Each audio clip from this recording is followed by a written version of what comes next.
KTN खिलाफत news, खबरें आपकी, नजरिया हमारा। गैर मुमकिन है कि हालात की गुत्थी सुलझे, अहले दानिश ने इसे सोच कर उलझाया है। आदाब नाजरीन, KTN खिलाफत न्यूज़ की इस खास स्टोरी में आपका स्वागत है। मैं हूं शकील सिद्दीकी। नाजरीन, एक अपील आपसे और है कि हमारे इस खास स्टोरी को ज़्यादा से ज़्यादा लोगों तक पहुंचाने के लिए हमारे KTN खिलाफत न्यूज़ को सब्सक्राइब करें, लाइक, शेयर और कमेंट करें, बेल आइकन प्रेस करना ना भूलें ताकि हमसे जुड़ी तमाम जानकारी आप तक नोटिफिकेशन के जरिए पहुंचती रहे। और आप हमारे KTN खिलाफत न्यूज़ के फेसबुक पेज पर भी हमें ज्वाइन कर सकते हैं और हमारी वेबसाइट है उस पर लॉगिन कर सकते हैं khilafatnews.page.in पर। नाजरीन, इस वक्त हमारे साथ मौजूद है प्रख्यात पत्रकार, सोशल एक्टिविस्ट अल्लामा ज़मीर नकवी साहब। नाज़रीन, आपको बता दें कि उत्तर प्रदेश की योगी सरकार ने 24 अप्रैल को शिया सेंट्रल वक्फ बोर्ड के चुनाव की अधिसूचना जारी कर दी, लेकिन जल्दबाजी में लिया गया ये फैसला कहीं ना कहीं योगी सरकार की उस पारदर्शिता पर सवाल भी कई खड़े करता है। इसी तमाम मुद्दे पर हम सीधा रुख करते हैं अल्लामा ज़मीर नकवी साहब से और उन्हीं से जानने की कोशिश करते हैं, क्योंकि उन्होंने इस जो इक़दाम लिया गया उत्तर प्रदेश की योगी सरकार की तरफ से शिया सेंट्रल वक्फ बोर्ड के चुनाव को कराने को लेकर, उस पर उन्होंने एतराज़ात भी आयद किए हैं। तो वो कौन से एतराज़ात हैं और क्या क्या उन्होंने इसमें सवाल खड़े किए हैं सरकार पर, सीधा रुख करते हैं अल्लामा ज़मीर नकवी साहब की तरफ। ज़मीर साहब, बहुत बहुत स्वागत है आपका हमारी KTN खिलाफत न्यूज़ के खास स्टोरी में। सबसे पहला सवाल कि जिस तरह से उत्तर प्रदेश की योगी सरकार ने UP central Shia Waqf board के चुनावों की आनन फानन में अधिसूचना जारी कर दी और ये कहा कि 20 अप्रैल को चुनाव को करा लिया जाएगा, मतदान कराया जाएगा, आपने इस पर सवाल खड़े किए, क्या वो सवाल थे?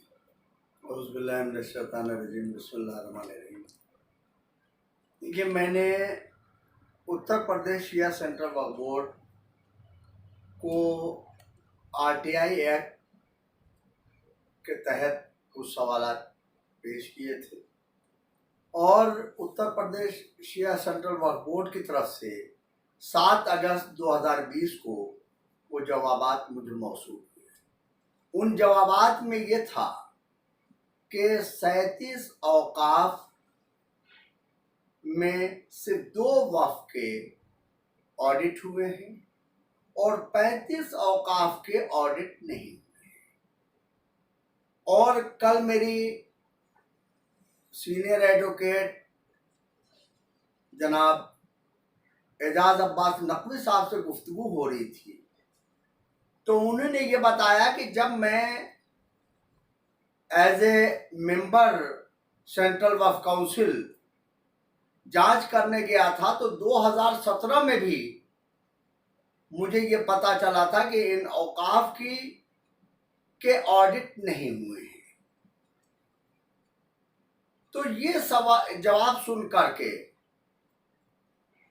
इसकी और गंभीरता बढ़ जाती है और इन ऑडिट न होने वाले औकाफ में मुख्यतः शिया सेंट्रल वक्फ बोर्ड के पूर्व अध्यक्ष वसीम रिजवी और माननीय उच्च न्यायालय में रिट याचिका करके जल्दी इलेक्शन कराने वाले मुतवल्ली इमदाद हुसैन खां की करबला या आपके असद अली थे।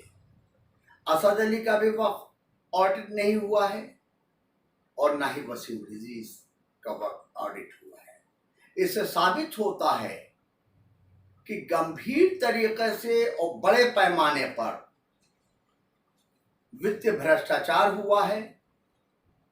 और मैं इस न्यायप्रिय सरकार से मेरा यही अनुरोध है कि पहले वित्तीय भ्रष्टाचार को उजागर करने के लिए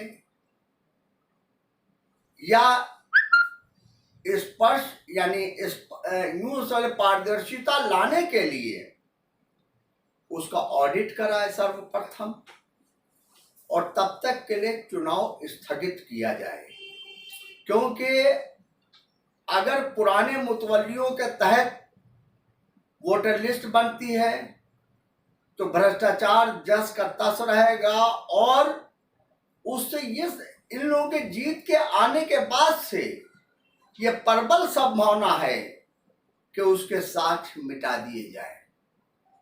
और जब ये 37 मुतवल्ली रहेंगे तो ये जाहिर है, यानी स्पष्ट है कि यदि वसीम रिजवी खड़े होते हैं तो वो उनके साथ एक और कोई मुतवल्ली, यानी 2 लोग जीत के आ जाएंगे। अन्यथा वसीम रिजवी अपनी जगह किसी अपने प्रतिनिधि को जिता करके पूरे वक्फ बोर्ड में जो वो कुछ न कर पाए होंगे उसको वो अंजाम देंगे, और इससे वक्फ को नुकसान पहुंचेगा। यहाँ पर एक सवाल ये है कि जिस तरह से आपने ये कहा कि उत्तर प्रदेश की हुकूमत ने जल्दबाजी में फैसला लिया और चुनाव की अधिसूचना जारी कर दी बिना किसी कंट्रोलर या प्रशासक की नियुक्ति किए हुए, और जिन 37 मुतवल्लियों पर ये सवाल खड़ा किया गया उन्होंने उन पर भ्रष्टाचार के काफ़ी आरोप लगे। उनमें से 2 लोगों का तो ऑडिट किया गया, 35 लोगों का नहीं कराया गया। क्या लगता है कि योगी सरकार एक तरफ तो ये कह रही है कि हम चुनाव निष्पक्ष कराएंगे और साफ सुथरी छवि की बात करती है, तो दूसरी तरफ इस तरह से जो जिन मुतवल्लियों को लेकर ये चुनाव कराना चाहती उसकी पारदर्शिता पे आपने सवाल खड़ा किया है। अभी मौलाना अलवी जवाब नकवी साहब ने भी मुलाकात की, उनको भरोसा दिलाया गया। क्या लगता है कि ये भरोसा कहीं ना कहीं आने वाले वक्त में वसीम रिजवी को फायदा देगा? देखिए, इस वक्त की मौजूदा सरकार जो है वो ऐसा कर रही है कि सर सहलाऊं भेजा खाऊं वाली मिसाल कर रही है, और वो पूरी तरीके से, मेरा जहां तक ख्याल है कि वादों में उलझा करके अपने मकसद को हल कर रही है और आपको वादों में उलझा रही है।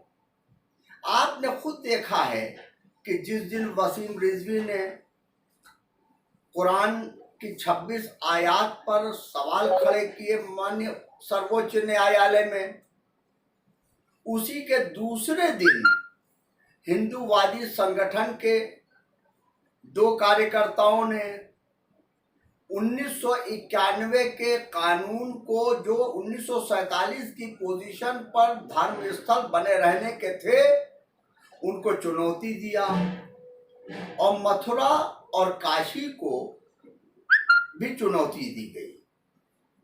जाहिर है ये चुनौतियां जो हैं, ये सुन्नी वक्फ बोर्ड का जो चेयरमैन है जफर अहमद फारूकी, ये उसका निस्तारण करेंगे सरकार के पक्ष में। और जिस प्रकार बाबरी मस्जिद चली गई, उसी प्रकार मथुरा और काशी के जाने की प्रबल संभावना बनी हुई है। अगर ये लोग बने रहे तो ये लोग सरकार के साथ मिल करके हमारी कौम को, हमारे औकाफ को पूरी तरीके से नुकसान पहुंचाएंगे, और संभवतः ये भी प्रबल है कि सरकार की नीयत खराब हो और सरकार इन औकाफ को मिटाने की कोशिश या मिटाने की योजना बना रही हो, क्योंकि जितने हमारे औकाफ हैं वो कल्बे शहर में हैं, कल्बे मुल्क में हैं, इस वक्त मेन जगहों पर हैं।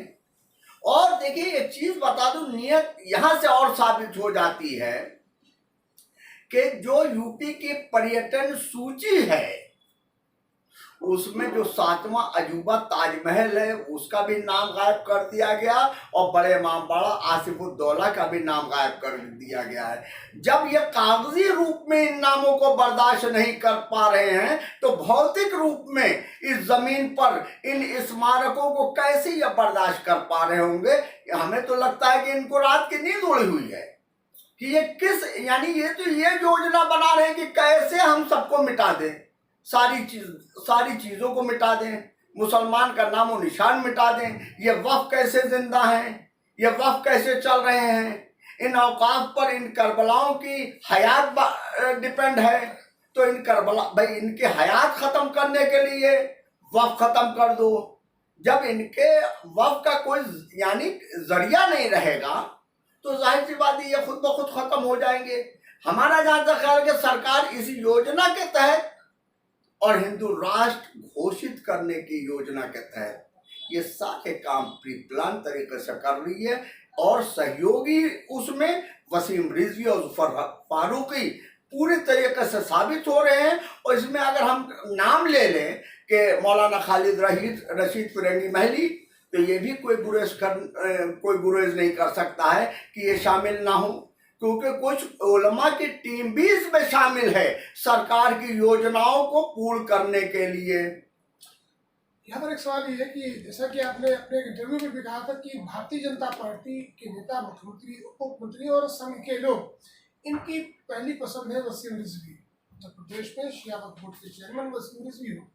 ऐसे में क्योंकि इल्ज़ाम ये लगा हुआ है और जैसा कि देखा भी जा रहा है मुल्क में तमाम जगहों पर जहाँ पर भी चुनाव होते हैं तो वहाँ पर भारतीय जनता पार्टी साम दाम दंड पेट की नीति अपनाकर चुनाव जीत लेती है, जैसा कि तमाम जगह अभी 5 लाख जो भी हुए हैं।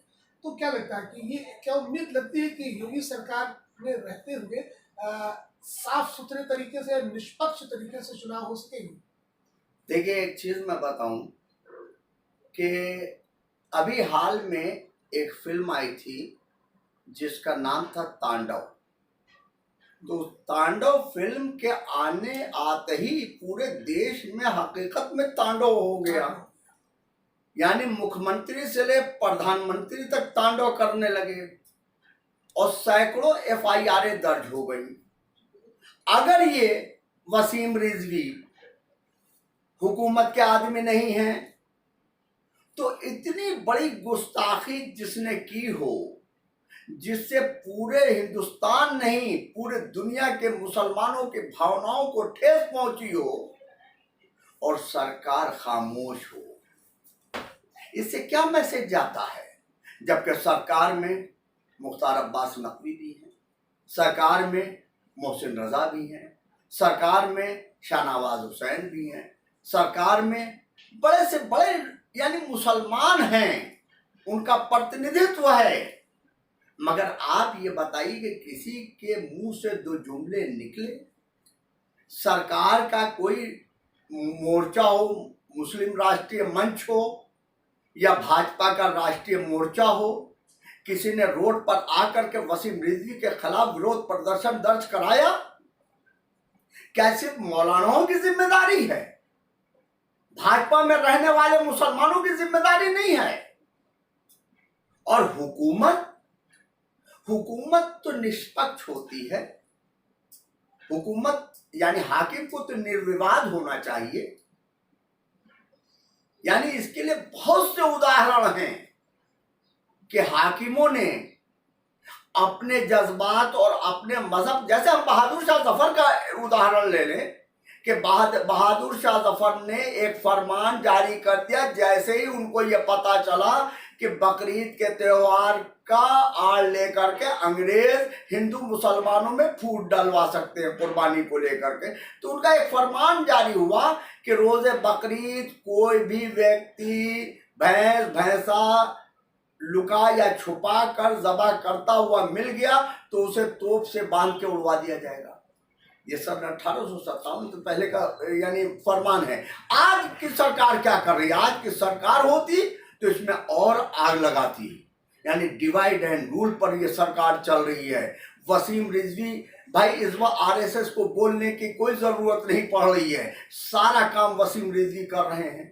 इस वक्त जुफर फारूकी को कुछ करने की ज़रूरत नहीं पड़ रही है, क्योंकि जितना थाल में सजा करके सुन्नी वक्फ बोर्ड की सीनी में जो वो धर्म स्थलों को देने के सोच रहे हैं या योजना बना रहे हैं, भाई आपने ये बताइए, अगर ये आपकी प्लानिंग नहीं थी तो आपने चुनाव क्यों नहीं शुरू में करा दिए? भाई इन लोगों के हटते ही चुनाव क्यों नहीं आपने कराए? आपने वक्फ एक्ट 1995 के तहत कोई भी नियम न होते हुए भी आपने फौरन यानी पूरे बोर्ड को बहाल कर दिया, एक्सटेंशन दे दिया गैर कानूनी तरीके से, जिसे मैंने माननीय उच्च न्यायालय में जाके चुनौती दी और खारिज करना पड़ गया। और अन्यथा आपने फिर क्या किया? चुनाव करा दिया।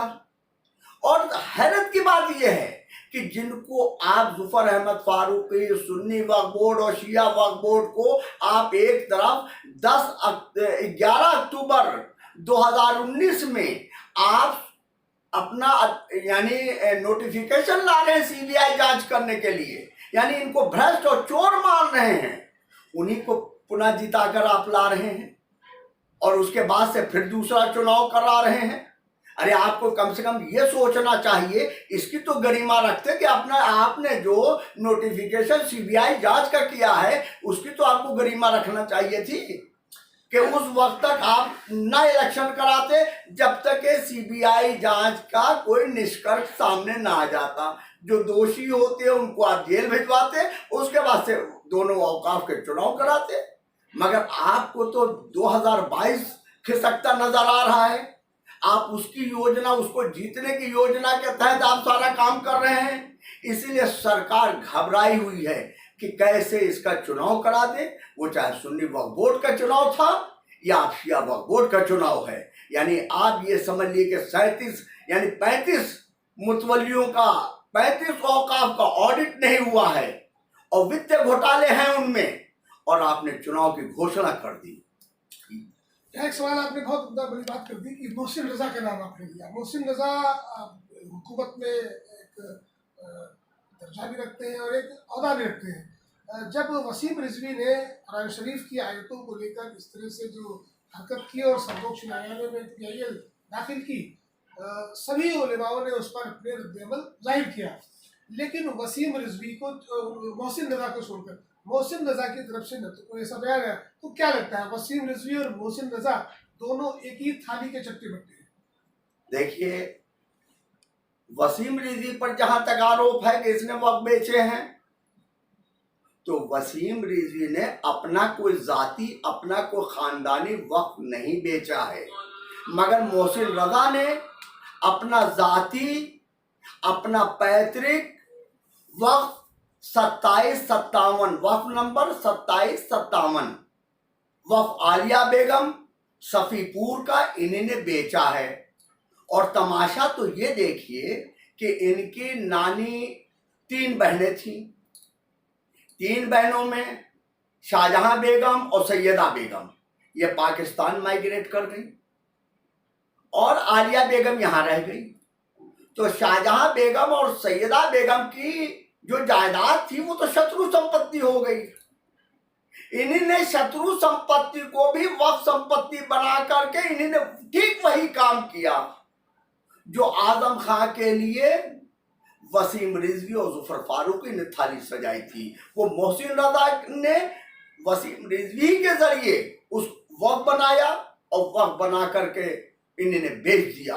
तो जाहिर सी बात है, वसीम रिजवी जिस वक्त चेयरमैन था उसने कह दिया था कि मोहसिन रजा मेरे कमरे में नहीं आ सकते हैं, और यही खौफ लाहक था मोहसिन रजा के ऊपर कि ये वजीर होते हुए भी उसके कमरे में दाखिल नहीं हो पाए थे। चलिए, हमसे बात करने के लिए बहुत बहुत शुक्रिया नाज़रीन। हमसे बात की अभी अल्लामा ज़मीर नकवी साहब ने, जिन्होंने अपने हर बात को बेबाकी से रखा, शिया सेंट्रल वक्फ बोर्ड के चुनाव को लेकर, वसीम रिजवी को लेकर और तमाम ऐसे मसलों को लेकर।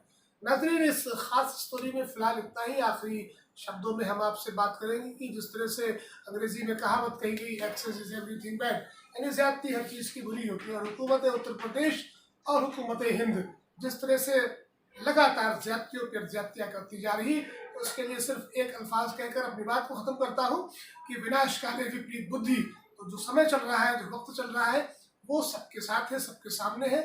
सबका विकास, सबका साथ कैसे हो रहा है, आने वाले वक्त पर हमें छोड़ना होगा। फिलहाल के लिए शकील सिद्दीकी को दीजिए इजाज़त।